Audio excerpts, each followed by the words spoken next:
This is a tale about 3 fighters, 3 champions, 3 Hall of Famers who all suffered the same fate, making the same tactical error. In chronological order, this tale begins with Hall of Famer Rashad Evans, the former light heavyweight champ of the world. Rashad was the winner of The Ultimate Fighter Season 2.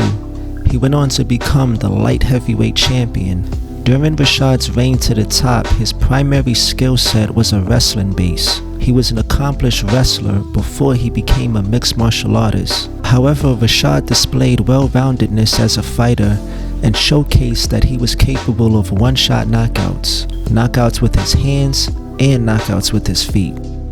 2 of those knockout victims being Sean Salmon and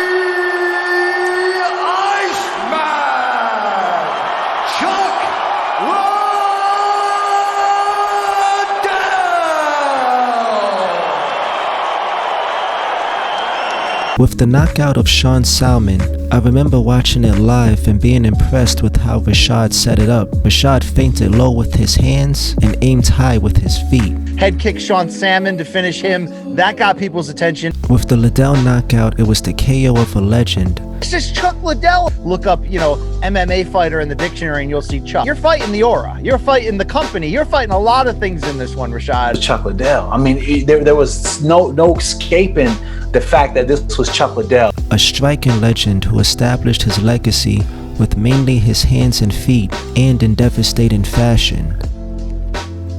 I grew up watching Chuck Liddell on TV, and I was a big fan of Chuck Liddell, and I was aware of his devastation, his reign of devastation. Matter of fact, I was in the locker room when he knocked out Randy Couture, and I was with Randy, and I just remember, you're like, dang, he just seemed so insurmountable at that time when he just dismissed, Randy Couture and then Tito Ortiz, and pretty much everybody was fighting. It was just like he was just dismissing them like they weren't even a challenge. First of all, Chuck was legendary for his ability to take a punch. Legendary. Untouchable. He just was tough as fuck. He would bite down on his mouthpiece and swing at you. Yeah. Like Alistair Overeem and him fought in Pride. Alistair put it on him in that first round, man. Tagged him, hit him with some vicious shots. But Chuck Liddell just gritted down and eventually cracked Alistair with an overhand right and had him wobbled, and then jumped all over him and stopped him.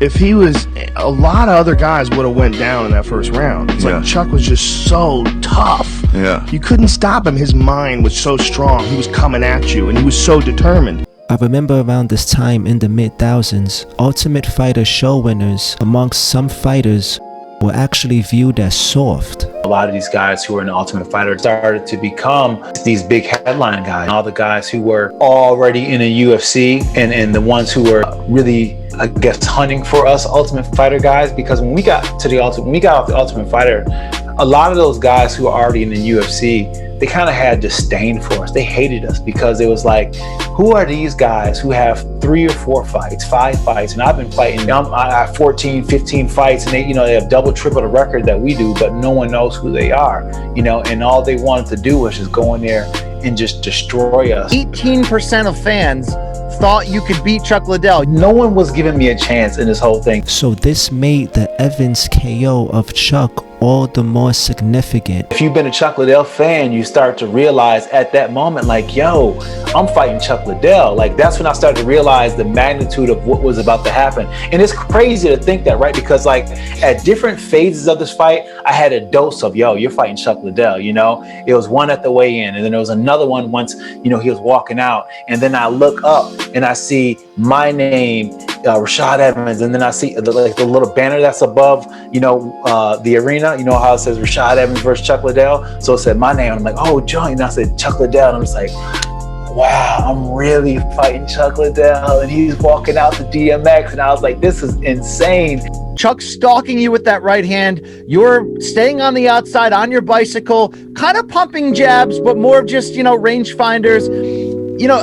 You had to believe he's going to do, him and Dan Henderson, they tell you ahead of time, right? I'm coming in there with this thing and I'm going to keep it cocked the whole time. The crowd's waiting to see, is he going to crack you first? Are you going to take him down first? What do you remember feeling and game planning for in those first few minutes? I remember just trying to get his timing down, right? Because whenever you fight anybody, you got to kind of see their speed. You got to see how fast they close the distance. You got to try to figure all that out without sustaining too much damage. So I was getting my reads on him, making my reads on him, seeing how fast his right hand was coming, and just trying to figure it out. But more or less, even though I was trying to figure out what he was doing, I was making it so it was hard for him to really nail me down, right? So he was really starting to chase me and really start to just like overextend himself. And that's what we wanted. We wanted to be like the matador and the bull. You know, I'm the smaller fighter, and I was really low, crunched down to the ground, if you notice that as well too. So it made it even harder for him to punch me because he had to punch down. And if you ever punch down at something, it's a lot harder than punching at your range, because missing is harder to recover from. So being that I was nice and low, it made it hard for him to punch me, and then I would just swing out these left hooks, and I would catch him, and it would just piss him off, because it was just like a little nick, you know, and it was just enough to frustrate him, but not enough to hurt him. It was just a little nick to just be like, to enrage him, so he couldn't see nothing but just wanting to knock me out. Like, Chuck's punches were very hard to see, and I didn't really feel comfortable by going toe-to-toe with him. So whenever he came in that range and we were in the 50-50 range where he can hit me and I can hit him, I was looking for maybe hitting 2 or 3 punches and then getting the hell out of Dodge. Like, I was not going to try to stand in there and try to be like, oh yeah, you hit me, because I knew at some point he would catch me, because I wasn't seeing his punches. I truly wasn't seeing. Chuck is a counter fighter, and he does that by putting pressure on somebody. He puts that pressure on the person,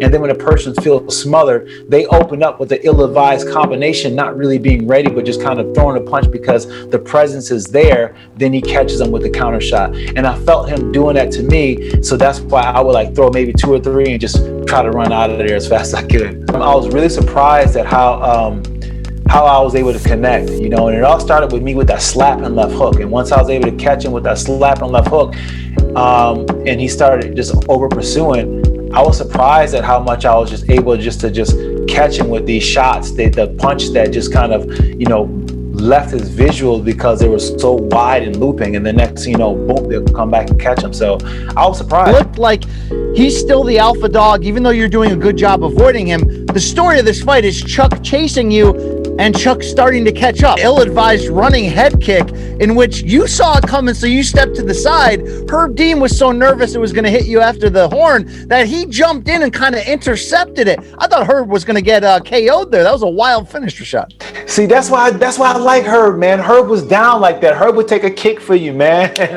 But yeah, man, when Chuck threw that kick, I swear, like, you feel like sometimes when somebody throws a punch or a combination or throws something at you and it misses, you may be able to, you can tell how much power it had on you just by the wind that goes by you. And that joint had some serious wind. I felt afterwards, and I'm like, man, if he would have caught me with that one, it would have been a bad one. It was so much wind on that kick. And Coach Wink gets in your face, says, keep moving and making him miss. You are pissing him off. I was able to make him miss, and he was getting pissed, and he was chasing me around the cage, and like, you could just see the look in his eyes. He was just fuming because he couldn't catch me. It was just bothering him to the point where he was just like, look, I just want to get it over with. I want to be able to just knock him out. And you can see him just starting to be more and more impatient with it. Like, I just seen it in his face. Like, he was really showing the intention in his face that he was trying to punch me. And the more so, he was showing me that he was really trying to land that right hand. And I was thinking, like, you know, I kept seeing him just looking to land that right hand, because Chuck has like a thing that he does with his upper body where he kind of like almost starting to pre-turn it before he actually throws a punch. And I was like, okay, he's looking for that right hand. He knew that Chuck had like this tendency to keep his chin straight up. You caught Chuck at the perfect point. Frustration, fatigue setting in. He had just missed a right hand. He's sort of in between his movements, and you uncork a right hand from the deep, dark depths, in which you one punch knocked out the biggest star in the sport's history up to that point. I thought you killed Chuck. You pumped a jab, then you pawed one, and then you came over. It is, to this day, still one of the most brutal, one of the most iconic one-punch finishes in UFC history. Yeah, Rashad timed it perfectly. Oh my God, it's such a brutal knockout. It's one of the worst ever. Yeah. One punch. Yeah, one punch. Talk me through this one, Rashad. Well, I seen him wanting to come with the right hand, and I was thinking, like, before all of that sequence happened was, you know, he's coming with that right hand. I got to make sure I finish with my left punch. So all I was thinking about was just throwing that left hand. There's a thing that Coach Winklejohn would tell me all the time. He'll tell me, you know, throw when they throw. He says, throw on throw, right? So when I see him just throw, I just throw a combination. The minute I just see the punch come, I go at the same time, no matter what punch he's throwing, I'm just going to go. So I seen him going with that right hand, and as soon as I seen him go with the right hand, I just let off with mine as fast as I could. But I was thinking the whole time, let me just land with the left hook. So what I really wanted more than anything was I was really trying to hit him with the left hook. The right hand was just something fast to throw to kind of get me over to the left hook side, but I really thought I was going to clean him up with the left hook. After you connect, you jump in to try to finish. Herb Dean weighs it off. What the hell are you feeling? Man, when I threw that overhand right and it connected, it just felt like a good swing on the baseball. Like I knew I had good contact, and it really felt like nothing. It was just like a really smooth feeling. Like it was like, it felt really smooth. But I remember hitting him and just watching him fall away out of the corner of my eye. And I say the corner of my eye because at that point I had swung the left hook, and I see him fall out of my view, and I'm looking, and he's falling out of my view that way. And I'm hearing my corner yell at me to go and cover and get him. And this all happened in a split second. And this is the craziest thing. Like when your adrenaline is going, it's like the whole world slows down, like the Matrix. Like everything would just slow down. It felt like it took me forever to come out of that left hook. I'm just like, man, I remember still being like this, like, oh my gosh, he's falling. And he was just like falling. And I'm like, okay. And as soon as I finished the left hook, I went to cover him, and he was gone. Liddell was unconscious for minutes. And I was just in shock. I was in shock because he dropped as if like he got shot. You know, he dropped like he got shot. And then the sound of it was just like, it was a brutal sound. It was such a brutal knockout, the arena went silent. Me more than anything was just the deafening silence of the arena. That's the hush and the fear of the crowd. Did you have legitimate fear, like I may have just killed this guy? Yeah, I was kind of nervous at first, and I went to go and check on him. But what made me nervous was just like when I went to go check on him, they were like pushing me away, like go away. They didn't want me to go near him, and they didn't want me to go near him because they didn't want the cameras to follow me. They didn't want no cameras on Chuck. That kind of made me feel like, oh my gosh, this is something serious, you know. The look in Herb's eyes was kind of worrisome. You know how like you can see like a panic in somebody's eyes, and he's like waving people to come in real quick, and I'm just like, oh my gosh, what happened, you know? And then I see everybody start running to the cage really fast to get Chuck up because he was out for a minute. And I was like, whoa, it was unreal. It was unreal. And it's even said he defecated on himself. Following this big win, Rashad then went on to knock out Forrest Griffin, the winner of the first season of The Ultimate Fighter, to win the title. So now Rashad Evans is the light heavyweight champion. He won the title not by wrestling, but by striking, throwing hands and feet. From your standpoint, I mean, you know, it's almost like people forgetting you're a wrestler. Your last couple fights, you're becoming a slugger. Is that a transformation in your career, or is that wrestling still going to show up now? You know, the wrestling is still making an appearance here and there, but I love the hit.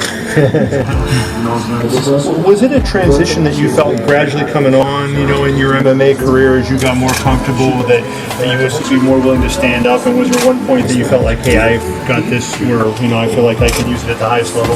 Yeah, you know, it's all about just feeling comfortable, you know. There's so many things that you learn, and then when you actually get out there and perform, there's only so, you know, you don't use everything that you know. But feeling comfortable on your feet is more about, for me, it was about confidence, you know, feeling confident that I can end somebody's night on my feet, you know. And that's where it started to change for me, just when I got more comfortable myself. Naturally, he is going to feel very confident in not only his power, but his striking ability.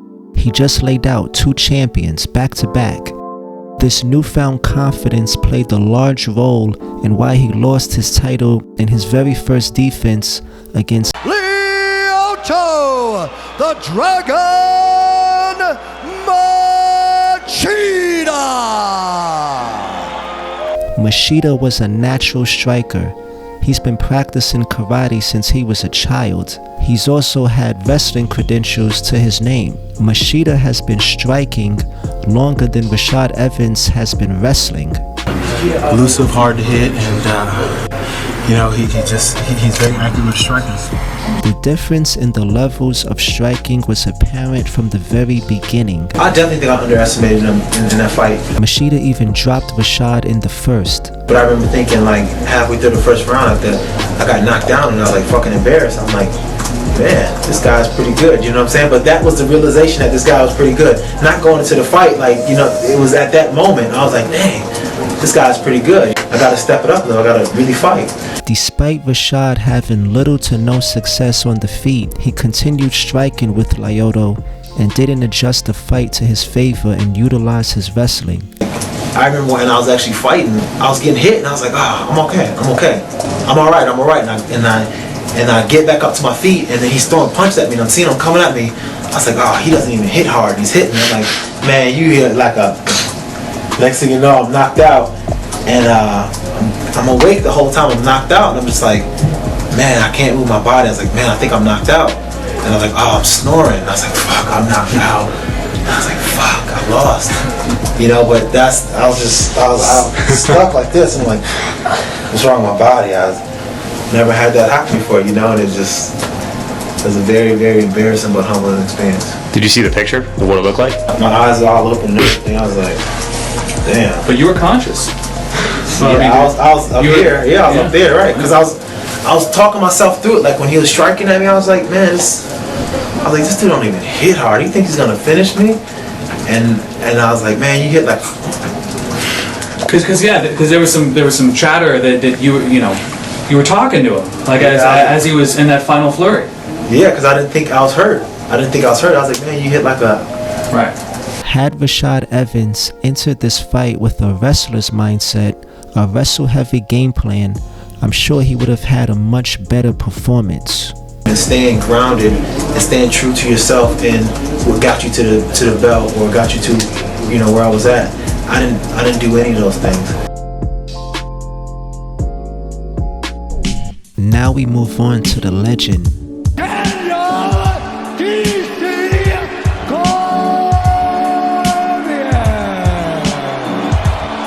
DC is one of the most accomplished wrestlers in MMA history. His list of accolades is ridiculous. He won titles, gold medals, everything, dating back to when he was still in high school. As an MMA fighter, DC fought a killer's row of heavy hitters: Nelson, Volkan, Gustafsson,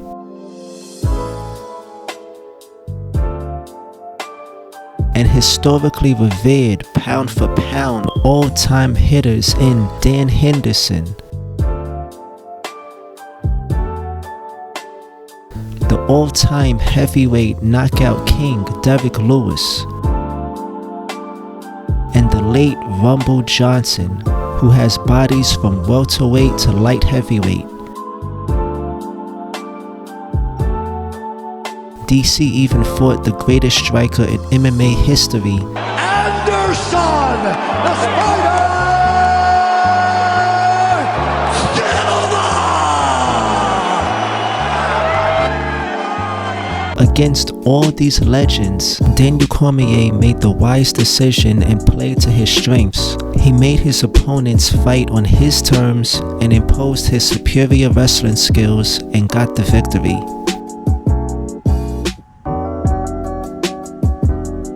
DC returned to the heavyweight division as the current light heavyweight champion to challenge Stipe Miocic for Stipe's heavyweight title, a champion vs. champion showdown. Stipe from a young age showed a high aptitude for striking, specifically boxing. After only a couple of months of training, Stipe was already defeating boxers with far more experience. Less than a year into amateur boxing, and Stipe was the regional Golden Gloves champion and made it to the national quarterfinals. Stipe started his MMA career with a 17-second knockout, and then KO'd 5 in a row. In the UFC, Stipe laid out known strikers with his hands and survived and defeated the most devastating hitter in the UFC and possibly MMA history in Francis Ngannou. So clearly he is a man that is skilled with his hands.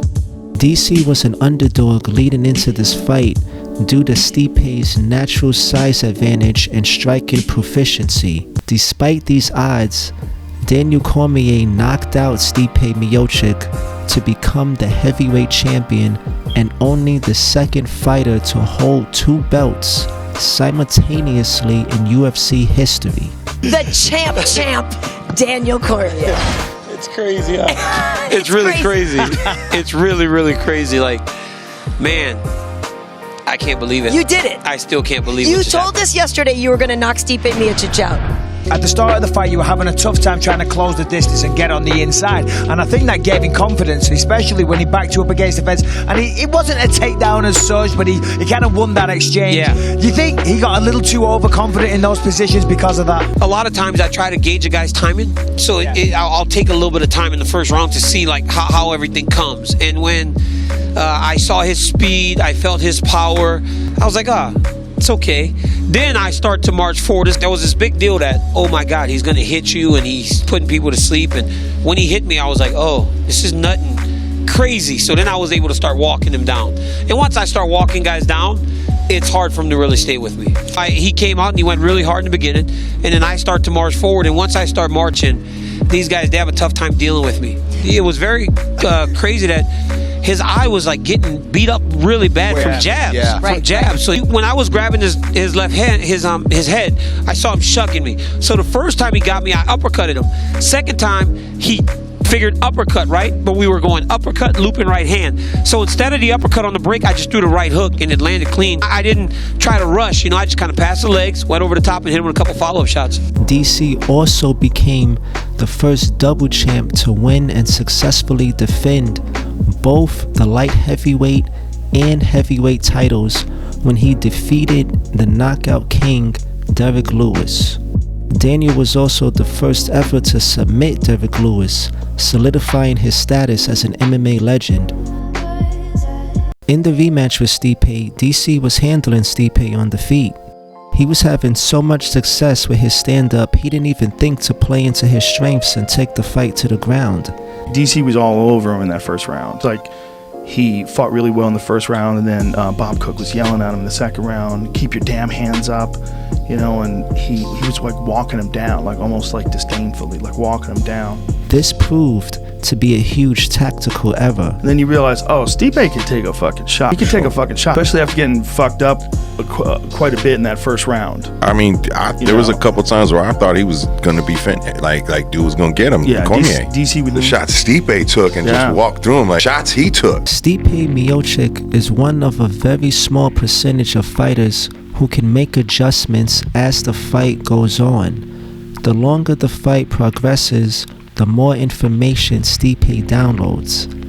As he is downloading the information, he is making the necessary adjustments to turn the fight into his favor. Slowly, Stipe started to take less and less of a beating, and in the fourth round, Stipe found his answer. But Stipe survived. And he just was there, and he was there in really good shape in rounds 3 and rounds 4. That was what was really impressive about it. I was amazed. And he was there in the fourth round, which is really impressive. Like in the fourth round, he was looking good. Stipe landed one left hook to the body, and then another, and then another. Recognizes as soon as he touched that liver shot that it was. Yep. Wow, something happened there. Dude, as soon as he started taking in, it was like, oh wow, something's happening. Dude, it's hard watching DC get hit with those fucking body shots. Oof. Yeah, that was, and it hit him. He dug in like 4 or 5 straight times, man. Saw how DC reacted, and most importantly, saw how DC did not have an answer for his body attack. Cannot let a guy like that punch you in the liver that many times. I'm sure DC obviously didn't want him to do that, but that's how good Stipe is. And kept the attack going until he got the knockout. After the first couple of left hooks, DC should have took the fight to the mat and played to his strengths. Instead, He fought a fight that was advantageous to Stipe, and this was the result. I don't blame DC too harshly for this error, because this is a guy he KO'd with a single shot previously, and he fought and defeated other well-known strikers. But still, why not just play to your strengths and make the fight easier for yourself? Why fight your opponent in his domain? Let us continue.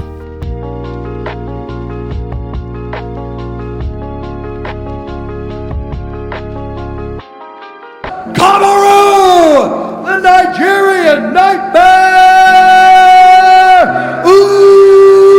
Usman. Kamaru is one of the modern day greats. In terms of where Usman's at right now in his UFC career, top 5 all time, anyway. Simple as. The guy has proved his point. He has been through a hell of a stacked weight class and demolished them all. This is a champion. Champion is a word that gets thrown around in the UFC because they slap belts on people very quickly, and those guys then get the belt, lose the belt, and it's a hot potato. We're seeing an era right now, the Usman era. At worst, he is the second greatest welterweight after GSP. It's GSP and Usman in the top 2. Usman started his wrestling career in high school and developed into one of the best in his state. I stopped playing football and I switched over to wrestling, just trying it out. And it was the most difficult thing that I've ever done in my life. I started later. I was competing in wrestling, but I started later than all these guys. These guys knew all the moves. They knew how to train. They knew how to do all these things, and I didn't know that. And so I thought to myself, how can I close the gap on these guys? Okay, during the summers, these guys don't do anything. They just hang out because they know to this certain point. So you know what? In the summer, I'm doing this every day. So I'm doing it every day. I'm running, I'm doing other things. Now I'm starting to watch, but the best that do this, what they do. Okay, I'm gonna try to do that. And so I closed the gap so fast on all these guys because I was willing to work overtime to why they were willing to just finish and go home. But I was still working. I love that. And I think that was the biggest thing that closed the gap on everyone to where they would come back the next year and say, wow, that's a different guy than I felt last year. He's not the same. And that's what let me know that, hey, this is how you do it. Won several titles, you already know the story. Entering the UFC, Kamaru was known as an offensive wrestler, and his record reflects that. Consecutive fights won by decision with very few knockouts. Usman won the welterweight title by actually out-wrestling another known wrestler in Tyron Woodley. You win the title over one of the best welterweights of all time, Tyron Woodley, and you just dominate him. Kamaru's first title defense against Colby Covington was when the MMA world really took notice of Kamaru's stand-up. Leading into this fight, I remember fans believing this fight would suck and be a boring snooze fest of just two wrestlers grappling. To everyone's surprise, this fight was an all stand-up affair. Covington fight. I watched that fight again. What I loved about the fight was there was no feeling out period. It was immediate. That is a crazy pace. Like, you fuckers came out guns blazing. That for me was one of the best UFC fights of all time, if not the best. Easily the best welterweight fight of all time. I mean, it, in my opinion, is one of the very best welterweight title fights ever. I mean, it was epic. There was so much pressure on me. I'm telling you, I'm in different, and I'm in Abu Dhabi. People run up to me in the mall. Man, I can't wait for you to kill this guy. I'm in Brazil. Oh my God, I can't wait for you to kill this guy. I'm in Dominican Republic. They can't even speak English, but they're like, I can't wait for you to kill this guy. And bro, everywhere. So, like, imagine me going out there and what I was feeling. The pressure, the world of the world was on me. The world needed me to, and there was no other way for me to go out. If I'd have went out there and took him down and just, won the decision, the world wouldn't have been satisfied. I got this guy that's been talking shit for years, and everybody in the world is telling me you have to kill this guy. You can't lose to him. So now I'm going through all this in my mind. No, I can't be that guy. I can't lose to that guy. I can't lose to that guy. Has he said some fucked up shit to you about was it your family and all sorts of stuff? This guy said a lot of things that were very, very personal. You know, a lot of things about my previous manager. Talked about my former manager who passed away. You know, a lot of things about my team. Things about, you know, my team. My current manager. About my family. And a lot of things about my family and my situation as well. As far as my father, all of that, to where it really hit home. He did whatever he could to try to get me out of who I am as a fighter. In that fight, there was no feeling out. We had to hurt each other. And props to Kobe. Like, you know, he comes on and he's, you know, he's doing his job. He's fighting me. He's in there landing strikes, and I'm like, okay. When you dropped him in the final round, when you stopped the fight, when you dropped him, you saw him go down. What was going through your head? What did it feel like when you eventually just landed that shot and knew this is the moment, I'm putting him away? I was like, oh, I'm hitting now. I'm hitting, because you know, when you land a punch good, you don't really feel it. And so at that moment, I was kind of clipping him. I was connecting. Everything I clipped him with was he was feeling the power at that point. What I do remember is marching, and it was just like action reaction. He threw a punch, I saw it, slip back, and I threw it right down the middle.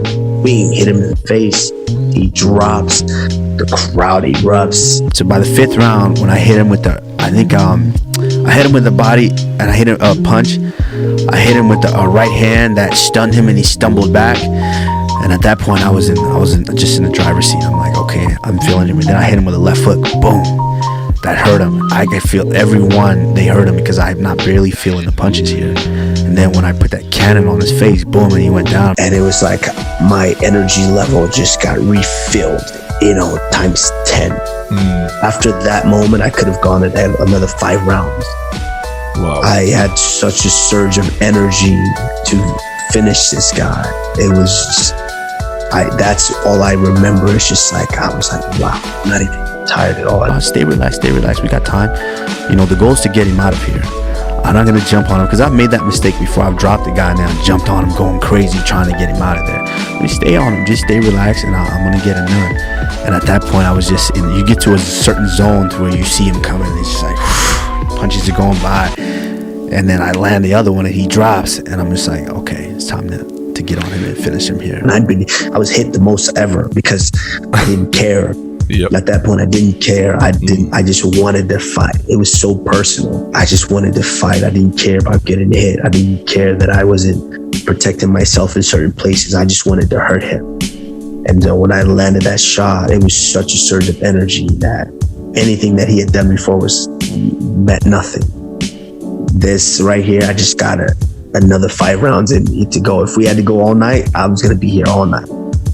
And that's what I remember about that moment. The world wanted it to end the way it did, by me breaking his face and stopping him. And Usman won the battle by TKO. Kamaru's next title defense was against the man who holds the record for the fastest KO in UFC history. Jorge Game Red Masvidal! Aside from a few fireworks in the first round, this fight was nothing special. Just Kamaru using his wrestling to dominate, and Jorge unable to escape. Kamaru won by unanimous decision in a forgettable bout. Usman's next fight against Gilbert Burns is where we see a change in Kamaru. Gilbert Burns, like, how was it going against a guy who you loved and cared about? And even going back to your Ultimate Fighter days, when I was rewatching it, there he is cheering you on, and I'm like, whoa, like, this got different. Like, that one was tough. Where they say, oh, it's just business. That one was one of the most personal one for me. Because what's more personal than a guy who knows the time that you've put in, a guy that you shared meals with, a guy that you've held his kids. Jesus. What's more personal than that? A guy that you've helped pursue his dreams and his aspiration of being the lightweight champion of the world. And now he's coming to your division and says, I'm gonna take it from you. I know I can take it from you. Because all those times when you helped me, I was measuring you up. I was sizing you up. So I know I can take it from you. To where in my mind, did you feel betrayed? In a little sense, yeah. because in my mind, I was helping you. Some of those times I was being light on you so you would get to build up the confidence to be able to go out and do your thing. I was doing everything a great partner and a great teammate should do for their friend, and that's help them. I flew all the way to Brazil to help you, to corner you, to give you advice on a fight. And when I saw that and I felt betrayed, and that must have hurt a lot, because you don't get on a flight for a guy unless there's real brotherly love there. Yeah, and initially it did, because of the way he was trying to build the fight. And I understand it's a fight business, but initially it kind of rubbed me the wrong way, because it's like, really, that's how you felt all along, all these years, that's how you felt. And then I had to put it beside me. It's like, okay. We come to the center and he reaches his hands to touch gloves, and I wasn't having none of it.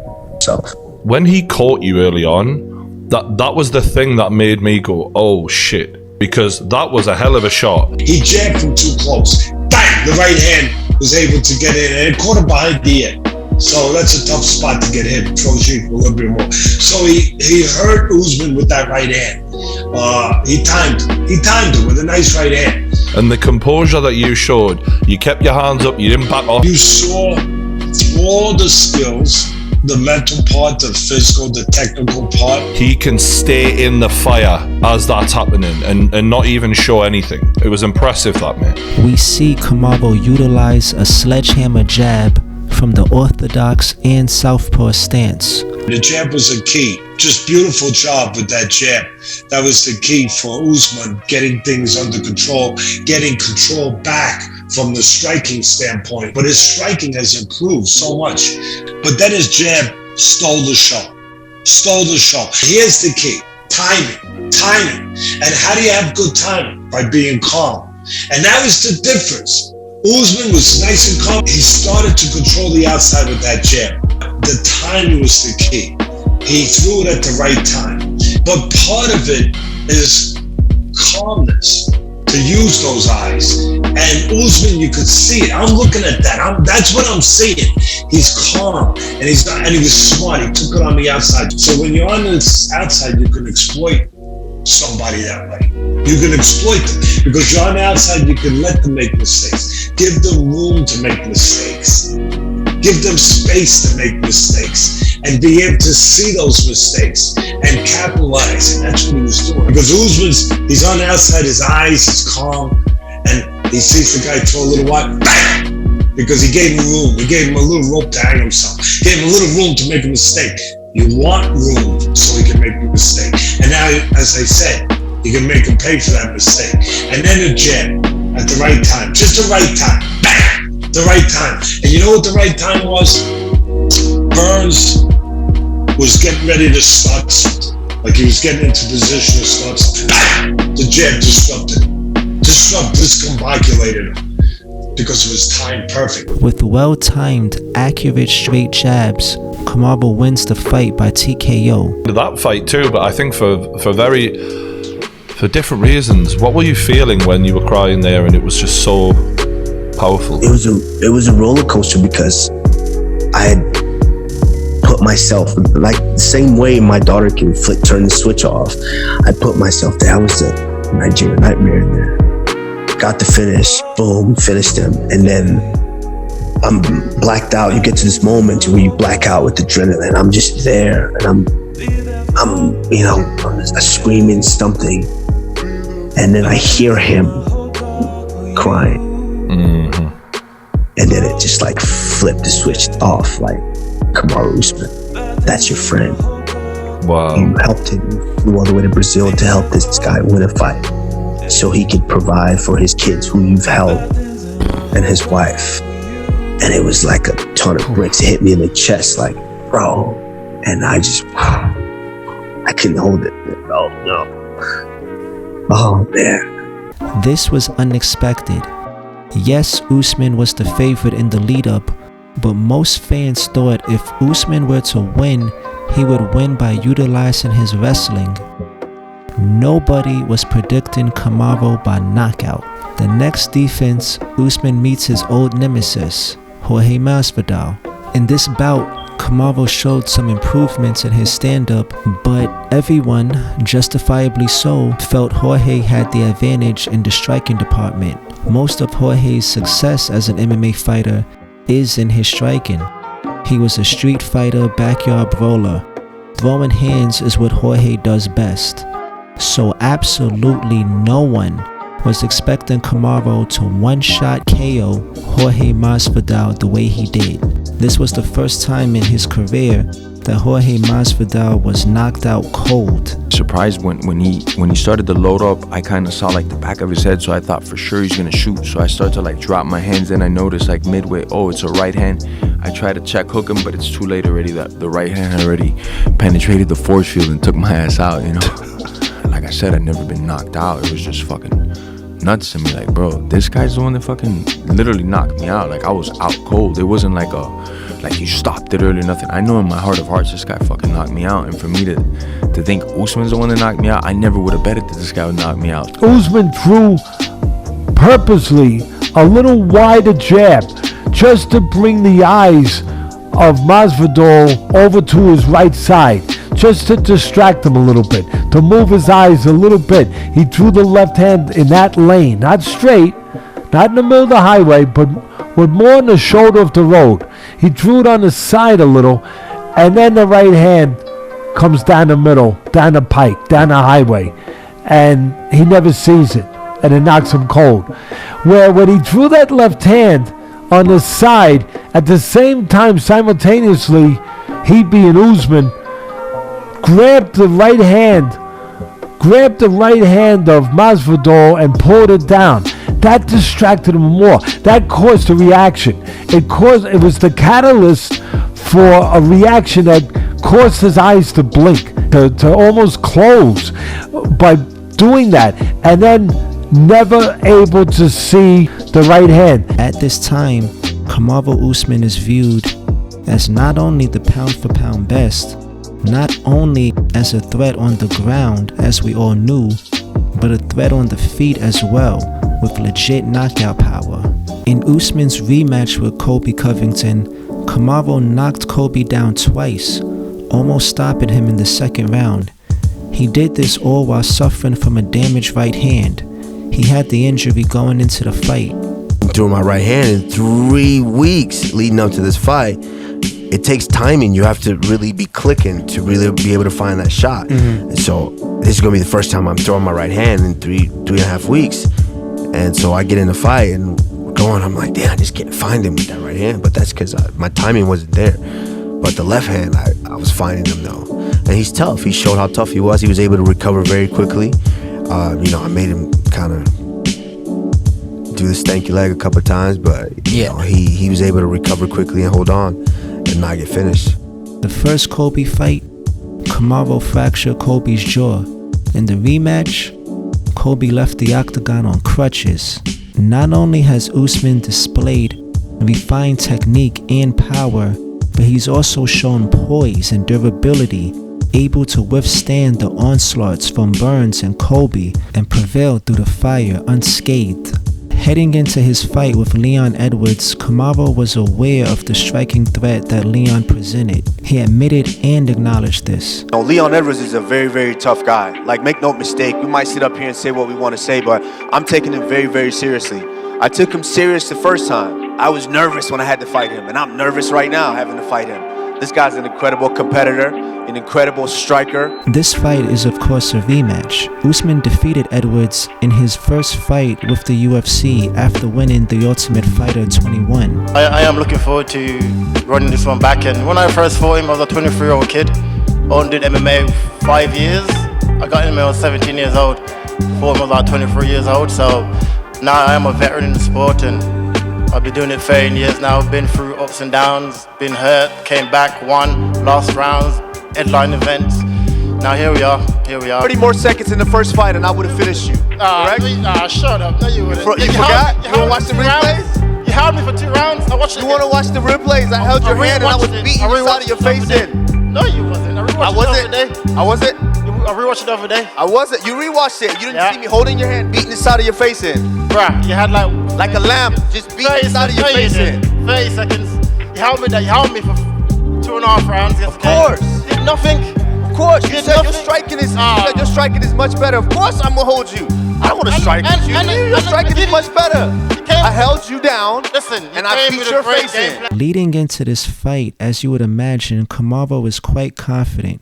Confident in not only his wrestling, but his stand-up. You know, a lot has been said about, you know, Leon saying, oh, he's fell in love with his hand, he's fell in love with his striking. Of course. Why wouldn't I? Why wouldn't I come in there and exercise the striking?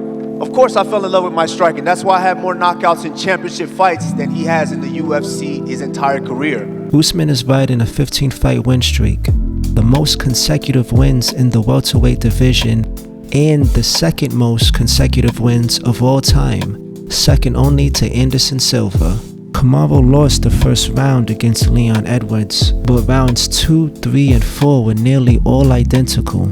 It was Usman getting Leon backed up against the cage and Kamaru diversifying his attack with his striking and superior wrestling. Leon's body language looked defeated. It appeared Leon was accepting defeat and Usman was cruising to yet another dominant win. About a minute left remaining in the final round, I had noticed something. For perhaps the first time in the fight, it was Kamaru who had his back facing the cage, not Leon Edwards.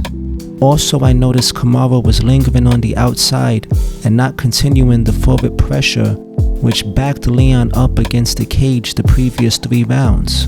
Shortly after making this observation, Kamaru Usman was knocked out by a leg kick.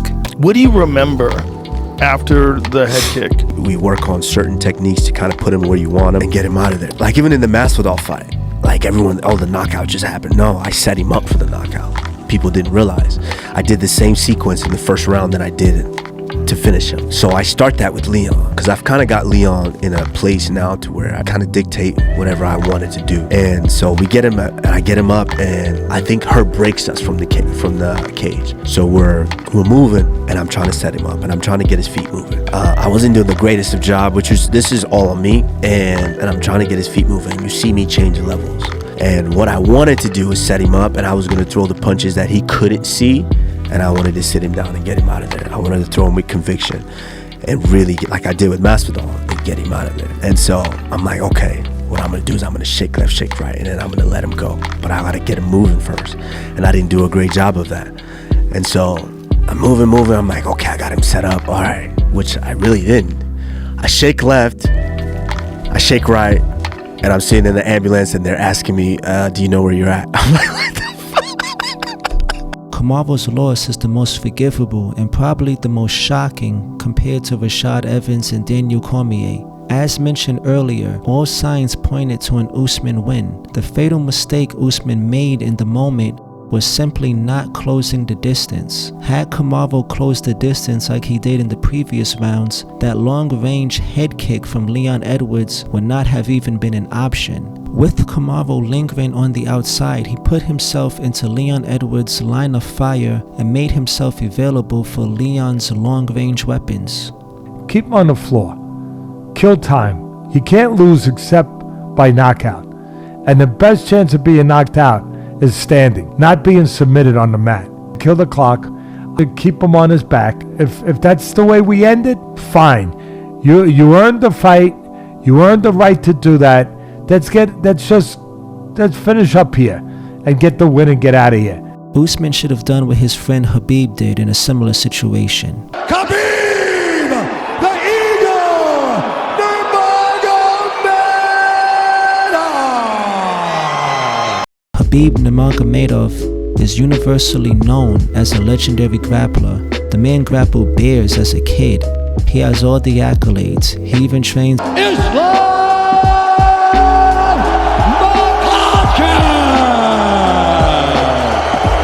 We know the story. Anyhow, when Khabib faced Edson Barboza, a well-known, universally feared Muay Thai kickboxer with the highlight reel of knockouts, many of them head kicks, Khabib didn't fuck around with Barboza on the feet. From the first bell to the final bell, Khabib absolutely mauled Barboza and never let him breathe, and not under any circumstances did Khabib linger on the outside. He gave Barboza no opportunities to play to his strengths and won in a brutal fashion via unanimous decision. Had Kamaru followed this blueprint laid out by Khabib, we would not be having this conversation. But here is the thing. Khabib never went on a string of consecutive knockouts. He never discovered a newfound ability to knock guys out with a single shot. Kamaru's recent success on his feet is what led to his downfall in this fight. And again, Usman, all his boxing acumen hurt him, I think, because he said, oh yeah, there was a little jab, here comes the left hand, I'll slip it, but I won't ever expect the left foot. And the left foot came out, and just like that, bang. No matter how well a wrestling specialist strikes, a wrestler will always run into a striking specialist that is a level above them in the striking department. This of course should be obvious, but when wrestlers finally capture that elusive knockout win, it's almost like they fall in love with their power. These fighters that have fallen in love with their power, they've got to be careful. Good wrestlers, good jiu-jitsu guys, they're really good on the feet. They're good on the feet, but they're not great on the feet. They start training with these stand-up coaches, and all of a sudden they want to be fucking kickboxers. I don't blame them neither, because wrestlers are often in the shadow of knockout artists. We love the KOs. Everybody loves the KOs. The knockout artist gets all the attention, all the praise, all the headlines. Fight fans respect wrestlers, but who really wants to watch them? But when you walk into the ring and into the octagon and you finish a guy in under 2 minutes with the guillotine choke, that's not quite as exciting as a KO. So when a wrestler gets a knockout, and not just any knockouts, but knockouts of known strikers and legends, I can see how wrestlers want to recapture that moment. For the first time in their careers, they stepped out of the shadow of strikers, and now they are getting all the fame and praise that always eluded them. It's not always MMA fighters who desire the infamy that comes with a knockout. Let's take a trip to boxing. Joe Louis versus Billy Conn. Joe Louis is a one-shot killer with either hand and possibly the greatest combination puncher in heavyweight history. Joe had such fluidity to his punches. Billy Conn was a stick and move kind of guy. Hit and don't get hit. A light puncher. Out of 75 fights, Billy only knocked out 15 of his opponents. Anyhow, during the fight, Billy Conn was outpointing Joe Louis and was ahead on the scorecards. If this was a modern day 12th round fight, Billy would have won the heavyweight title. Billy, against the advice of his corner, decides he wants to go for the knockout. Instead of remaining elusive and scoring points, Billy Conn starts to stand stationary and brawl. Conn wants the headlines, fame, and reputation that comes with a knockout, and this unwise decision caused Billy himself to be KO'd by the world-renowned knockout artist that is Joe Louis. It was a great fight tonight. I know that Uncle Mike's going to give me another chance, and I know I can win it. I guess I had too much to win for tonight, and I tried to knock him out. Otherwise, I don't want easy. Now back to MMA. These decisions of fighters not playing to their strengths and not following the path that got them to the championship almost always ends fatally. I didn't create this video essay to bash Evans, DC, and Usman. I admire these men. All three have solid reputations, not only as fighters but as people, as fathers, as family men. I made this video as a cautionary tale backed by history. Never play to your opponent's strengths, and never abandon what initially made you successful.